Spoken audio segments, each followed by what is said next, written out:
Ito nga ho, ang pag-uusapan natin ngayon, mga ka-reaction update page, nagpa-press briefing at ng DOJ kung saan basahin na lang ho natin dito sa Billionaire News Channel. According to the Department of Justice, the state has two options once the ICC arrest warrant against Senator Bato de la Rosa is confirmed. Extradition or surrender. Surrender is faster route and it is the same action applied to FPRRD. Isipin ho ninyo yan. Mukhang itutulad na naman itong si Senator Bato dito kay Pangulong Duterte. Kung saan nga ha, mga ka-update, hindi naman ho sumuko si Pangulong Duterte. Kinidnap ho yan.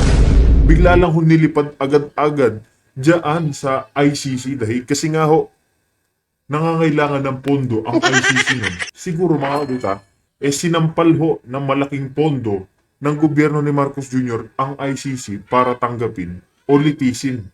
Gusto kasi, hindi pa naman po nalilitis si Pangulong Duterte, pero doon na ho nakakulong eh. Ano pa ho bang hinihintay natin? Ngayon ho, isusunod na si Senator Bato. Kaya mga update, pakinggan na lang ho natin itong DOJ kung paano ho nila huhulihin o anong gagawin nila kay Senator Bato kung hindi ho siya susuko o susuko na lang ng pusa dyan sa ICC. Ganyan ho kawalang hiya itong admin ni Marcos Jr. Kaya mga update, kung bago lang ho kayo sa ating channel, isang like, isang share, isang subscribe lamang ho. Malaking tulong na ho yan. Kaya mga update, reacta na ho tayo sa press briefing nitong DOJ. He makes some statements before that he would seek possible asylum or refuge in the Senate. We do not know if that is a position that he still would be taking at this time. But certainly that is one matter that can be or that will be taken into account in deciding what action or what course of action the government will take. Yes, sir. So can we consider if hypothetical warrant of arrest by the ICC, can we consider it as a request within the context of an extradition, considering that we are no longer signatory? Mr. Chan? Theoretically, no. Because a warrant of arrest has a different purpose than request for extradition. There is a proper wording, template na sinusunod when it comes to a request for extradition. And may proseso din na sinusundan, which is you have to go to DFA also. So technical, the process of extradition is very technical. Kaya there is also the other quote-unquote simpler approach of surrender under RA 9851. Just a few more questions. Yes, sir. Sorry.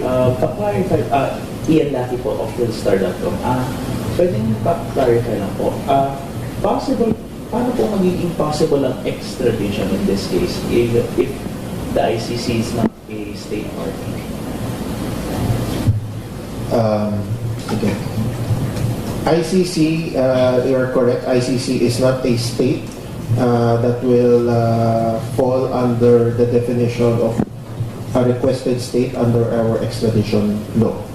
So now ang question dyan is if they come up with a request for extradition, wala din tayong treaty to begin with ICC to process that. So yun, hanggang dun na lang ang sasabihin. Yes, ma'am. Sir, are you considering following Article 59 this time just to be prudent yung dadalhin sa competent judicial authority? And if you do, is that a unique process or are you automatically going for extradition pag dinala nyo na siya sa judge? As mentioned by Chief Chano, that was the route that was taken earlier when the arrest of former President Duterte was undertaken. But precisely because there are pending petitions before the Supreme Court that we want to be more circumspect in any action that we will be taking. We just do not want the government to be restricted in the options that it will have by saying that extradition is the only route. Because as mentioned also, extradition will take a longer time than you would if, for example, the option of surrender was taken into account. So obviously, Ang kapal naman ho ng pagmumukha nitong DOJ, mga ka-update, na mas madali daw ho ang surrender. Diba, isipin ho ninyo yun, yung usapin ho ngayon, mga ka-update, nandito ho tayo sa flood control. Marami hong nasawi diyan sa nangyaring kabalbalan, kapalpakan ng gobyerno ni Marcos. Diba, Department of Justice kayo? Dapat unahin nyo yung ginawa ng gobyerno ni Marcos Jr., hindi yung past administration, yung binabanatan nyo. Hindi ba kayo nahihiya? Nakikita ng milyong-milyong Pilipino ang ginagawa niyong katarantaduhan. Uunahin ho nila, pinipilayan yung past administration. Uunahin pa ho si Senator Bato kesa sa nasalanta. Ganyan ho kawalang hiya etong admin ni Marcos Jr. Harap-harapan ho tayong ginagago. Imbestigahan ho yang Cebu. Yang kapalpakan ni Marcos Jr. sa kanyang mga flood control projects na pinapangako niya sa mga Pilipino. Hindi yung past admin, pilit ho nilang binabalikan yung mga kaalyado ni Pangulong Duterte. Diba, ginagawa ho nilang mangmang. Etong sila yung mga mangmang. Wala hong susuko sa ating mga kababayan.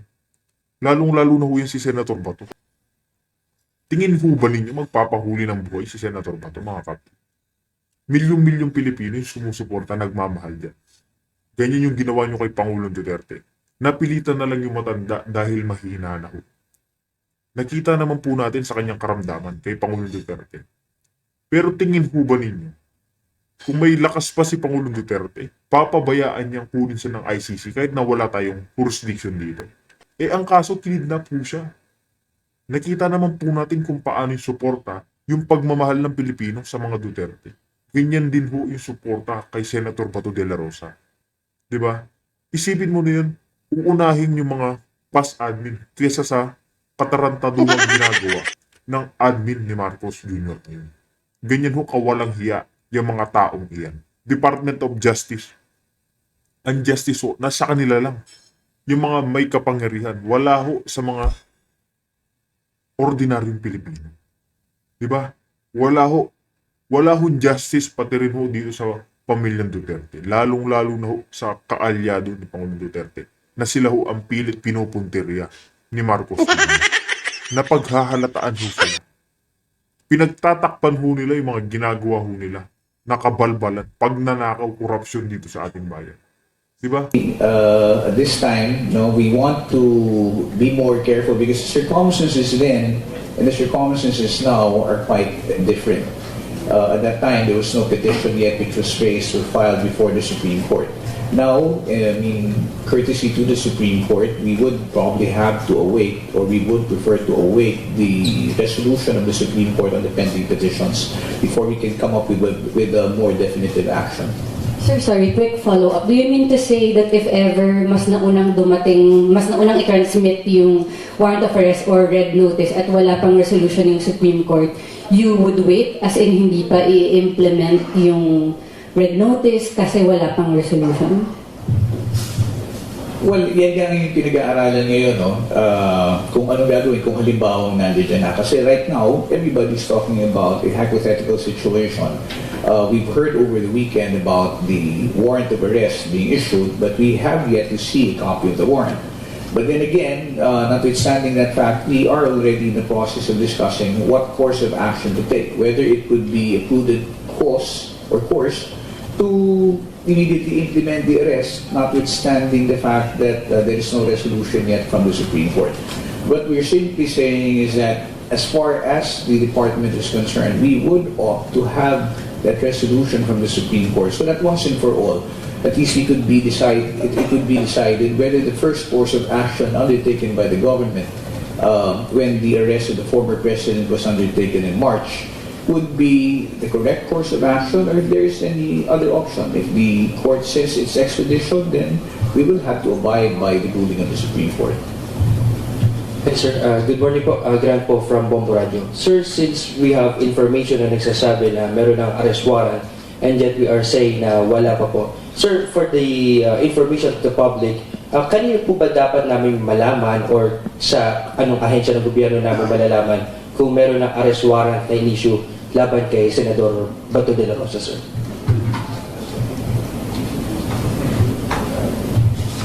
I suppose it would have to be coursed through the Department of Foreign Affairs if there was really a copy of the warrant, and then the Philippine Center for Transnational Crimes would be the ones who would have or would be furnished a copy of the same.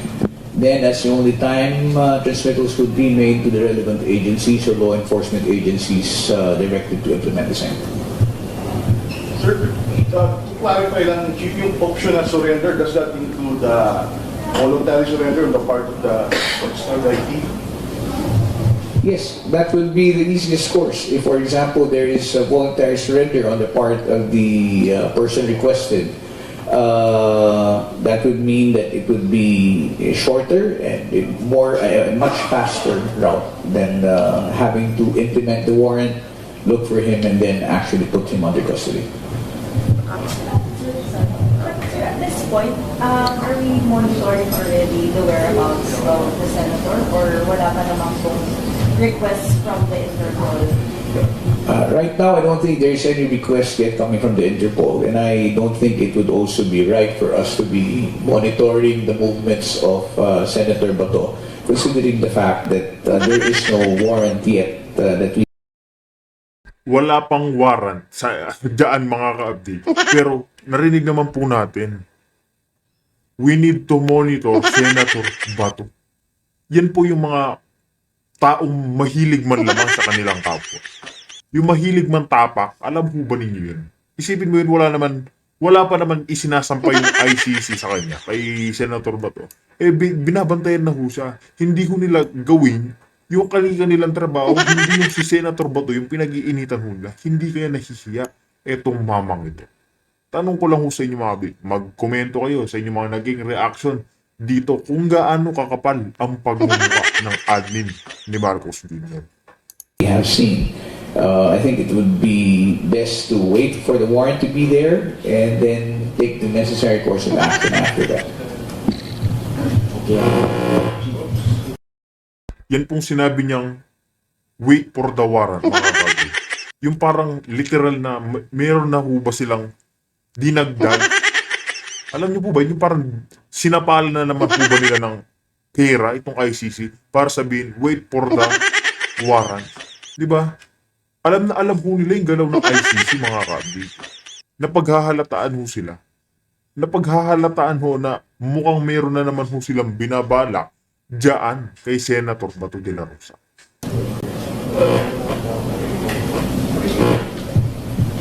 Any more questions? Sir, so yung sa clarify lang, yung sa petition sa Supreme Court, ito yung kay former President Duterte, tama sir? Pero pag ganun pa sir, kasi yun nga, yung circumstances nun, yung arrest ni former President Duterte pinag-uusapan. Pero this time, kay Bato, mag-a-apply din po ba yun? Remember, the one who filed the petition at the time was it was Senator Bato de la Rosa.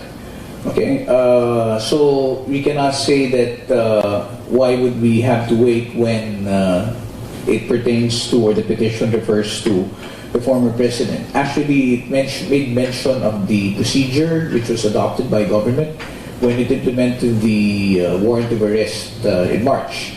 But since the petitioner in that particular case is Senator Bato de la Rosa himself, we find it best that we also await, we wait for the resolution of the Supreme Court on the matter. Party na rin kasi siya, sir. Party na rin kasi siya parang Yes, that is correct.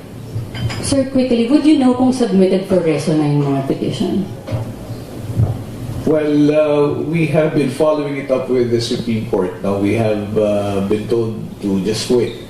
So, I suppose all the pleadings that we were supposed to file had already been filed, and it's just a matter of time before the Supreme Court probably would come up with its own resolution. Sir, follow up lang ulit. Parang na, you mentioned the word courtesy. Mas courtesy lang ba siya talaga? Or, kasi paano ba yun? Kasi wala naman TRO din.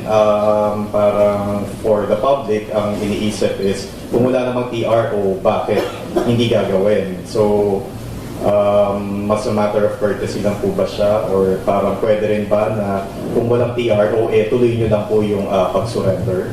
Yeah, madali kasi sabihin na parang, since walang TRO, gawin din natin katulad ng ginawa natin dati. But remember, apart from the TRO, there was no petition that was filed yet. The petition was filed immediately after the transport of the former president to The Hague.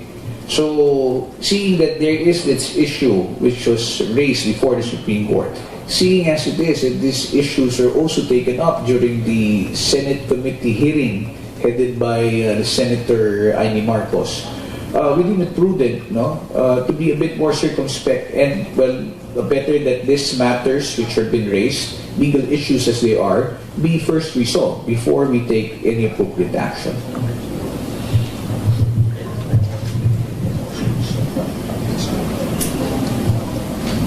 The floor is also open to questions regarding updates or developments with respect to the 5 flood control cases. So we invite the media to ask questions as well on this matter. Sir, what can we expect on Friday? Sa Friday po, sir, yung hearing? Yes, we were supposed to have the first hearing scheduled for the first 5 cases on ghost projects, which are pending before the Department of Justice to be scheduled for preliminary investigation yesterday. Unfortunately, the weather was not as cooperative, so we decided to forestall the the hearing scheduled yesterday and move it to this Friday. This Friday, the parties, through their lawyers, have already been informed of the resetting. We have gotten, the prosecutors have gotten in touch with them or are getting in touch with them for the schedule on November 14. We expect that on November 14, parties will probably be there together with their lawyers to secure copies of the complaints. The complaints in these cases are quite voluminous, so rather than send it out through registered mail, the prosecution teams opted to have the parties come to the department to secure their copies, make sure that they have all the documents that they need so that they can prepare their defenses.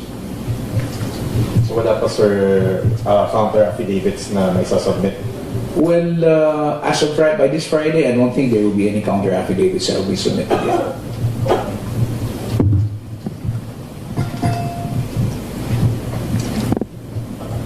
Yes, anymore. So we've extended the time until 8:45. In case there are further questions. Yes, ma'am. Update na rin ba sir doon sa iba pang Pinay, doon sa mga lawmakers? Di ba may file din po sa, kung namin sinisip NBI or Department of Justice? Yes, there were cases that were referred to us, and this is undergoing evaluation. So technically, we cannot make any disclosures yet on the on the facts or pertinent facts pertaining to those cases up until the evaluation process is finished. We expect the evaluation to be terminated within the week, and hopefully by the end of the week or by early next week, we would be able to make an announcement as to the additional cases that have been filed. We would also like to inform the public that cases have been filed for tax evasion against certain contractors, and all of these cases are now undergoing a preliminary investigation also in the Department of Justice.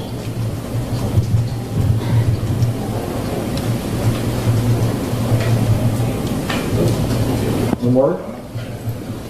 Okay, so with that, thank you for your time.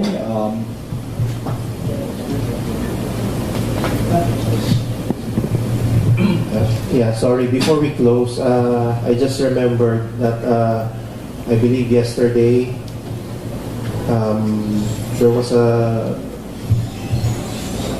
press statement coming from Attorney Torion saying that surrender under Section 17 of RA 9851 is not yet self-executing. I think it's along those lines, which he said. So, just like to respond that it is the position of the department that that RA 9851 was actually the state's response to its becoming a member of ICC. So by virtue of the state of the Philippines then acceding to the ICC, Congress intended the provisions under RA 9851 to be self-executing. So, yung Section 17, which says that the state, or in the interest of justice, the state has the option to either do extradition or surrender, that in itself is already self-executing.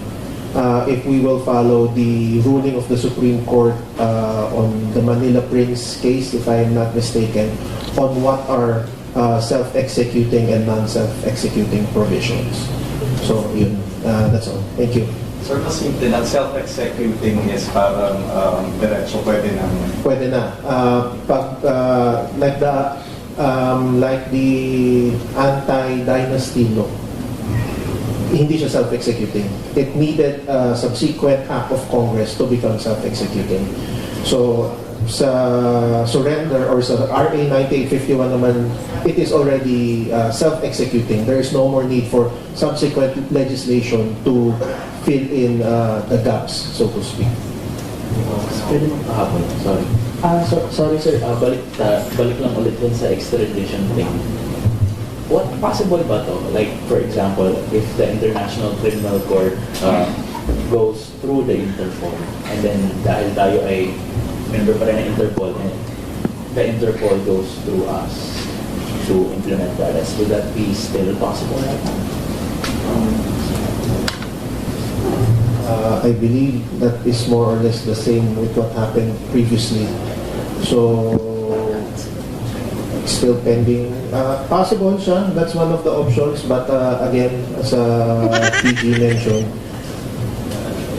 better to adopt a wait-and-see approach for the meantime. The state is not closing its doors on any option available to it under RA 9851 and other laws as well. Okay, yes na. So isang clarify na lang, you haven't heard if the DFA or the PCTC already has the warrant in hand. Wala pong ganong communication sa inyo. Thank you po. Sir, pag ganyan ba, automatic yung, sila lang ba yung PCTC or parang because I understand council and the DOJ is part of the council, may ganun po bang parang sistema na inform din kayo agad or dadaan muna talaga sa DFA and PCTC?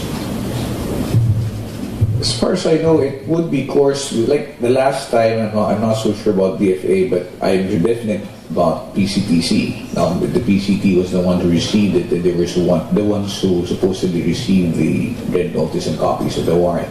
So, if that is the same route that, if you're asking that if that same route can be taken again, it most likely will be. No, pero as of now, we cannot really say no because we have not received any communication coming from either the Department of Foreign Affairs or the PCTC as to the fact of receipt of the warrant against Senator De La Rosa. Sir, clarify po ulit. Gaano po kabilis yung process? Like, if the DFA receives the copy of the warrant and then they transmit it to the appropriate agency, pwede po ba siyang yung within the day ma-execute na, or do we have to wait for a certain number of hours, or do we have to wait for some signatories before you can transmit the warrant? Well, if I base it on the events of March earlier this year, the transmittal was quite fast. So, the question now of implementation, like I said, dito na ngayon tayo kasi sinasabi nga natin, we're still studying the options, the legal options that are available to the state as far as implementing the warrant and how it should be implemented. But as far as transmittal is concerned, if that's what you're asking, yes, the transmittal can be done quite quickly. Sir, would there be a negative impact in case the country does not comply with the request from Interpol or either from ICC, considering we're no longer a member? It is possible. We live in a world of interconnected countries and nations now, so we belong to an international community of nations. Even if we may not be part of the ICC anymore, there is still the principle of reciprocity that governs between relations among nations, and in fact, reciprocity and comity. So, while legally, hindi tayo makompel, but meron din tayong tinitimbang on the diplomatic implication naman of that. So, Sir, ano yung magiging disadvantage if in case we don't comply? Are we gonna lose anything? I think that would be more of DFA's jurisdiction. But like, for example, for dealing with the Interpol, If well, it's already publicized, but if I may, the return of Mary Jane Veloso to the Philippines from Indonesia was a parang gesture of good faith coming from Indonesia. Yun yung mga aspects or areas of cooperation that we may not be able to tap on in the future if masyado tayong nagmatigas na wala naman tayong treaty that speaks of doing this. sir, does it also apply dun sa mga ibang cases of personalities na may pending allegedly na extradition request? Which one? Yung the negative? For example, sir, yung kay Pastor Apollo Kibuloy. Does it also apply, sir? For example, if you don't comply with that?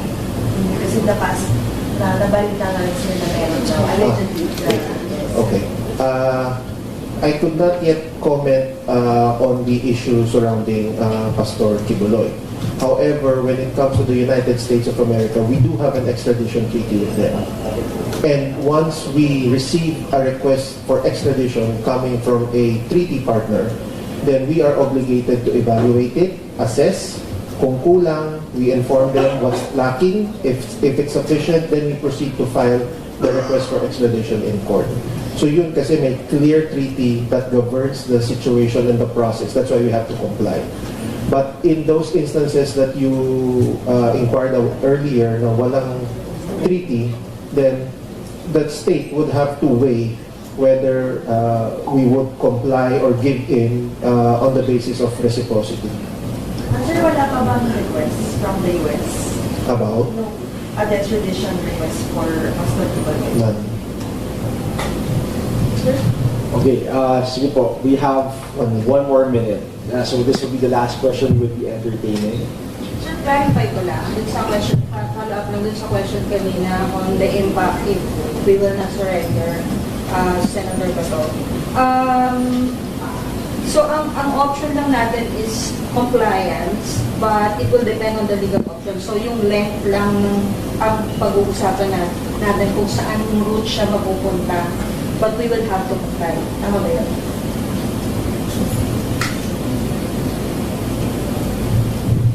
Yeah, I believe we will have to comply. You're correct in pointing out that one of the possible effects would be, or one of the possible situations would be just determining the length of time when it would actually be implemented. Kasi depending on the route that you will take, nabanggit na nga kanina, kapag extradition, it takes quite some time because you still have to go through a trial, whereas a surrender would be immediate.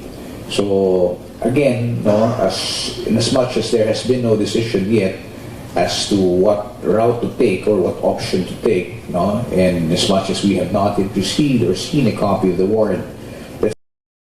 Ayun na nga mga kaptik, magkomento naman ho kayo sa mga inyong reaction, naging opinion, ukol nga dito kahit na wala hong arrest warrant si Senator Bato dyan sa Interpol, patuloy pa rin ho siyang minamanmanan, minamatahan ng mga hinayupak na ito. Kaya mga dito na ho natin tatapusin ang ating reaction video.